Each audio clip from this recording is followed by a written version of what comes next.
पुष्यमित्र शुंग। पुष्यमित्र शुंग यह एक ब्राह्मण था।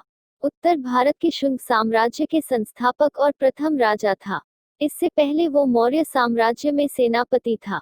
185 पूर्व में इसने अंतिम मौर्य सम्राट बृहद्रथ की रात में दरबार में अकेला बुलाया और उनकी पीठ पर छुरा घोंपकर सम्राट बृहद्रथ की हत्या कर दी और अपने आप को राजा उद्घोषित किया। उसके बाद उन्होंने अश्वमेध यज्ञ किया और उत्तर भारत का अधिकतर हिस्सा अपने अधिकार क्षेत्र में ले लिया। शुंग राज्य के शिलालेख पंजाब के जालंधर में पुष्यमित्र का एक शिलालेख मिले हैं और दिव्यावदान के अनुसार यह राज्य सांगला, वर्तमान सियालकोट तक विस्तृत था। हाभाष्य में पतंजलि और पाणिनि की अष्टाध्यायी के अनुसार पुष्यमित्र शुंग भारद्वाज गोत्र के ब्राह्मण थे। महाभारत के हरिवंश पर्व के अनुसार वो कश्यप गोत्र के ब्राह्मण थे।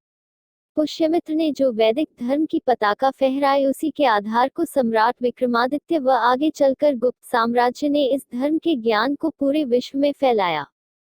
पुष्यमित्र शुंग ने समूचा बौद्ध धर्म का विनाश कर दिया। उसके बाद जितने बौद्ध धर्म के अनुयायी थे सबको मौत के घाट उतार दिया। जितने बचे बौद्धिस्ट थे सबका धर्म परिवर्तन करवाया।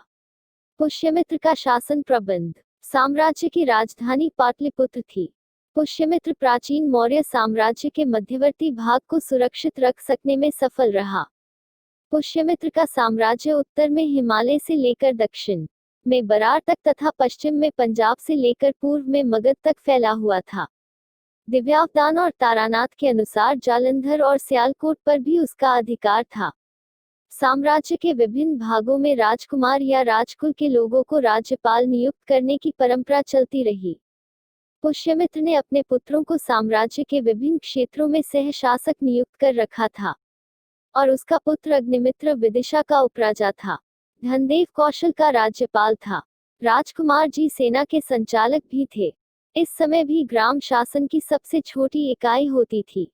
इस काल तक आते आते मौर्यकालीन केंद्रीय नियंत्रण में शिथिलता आ गई थी तथा सामंतीकरण की प्रवृत्ति सक्रिय होने लगी थी।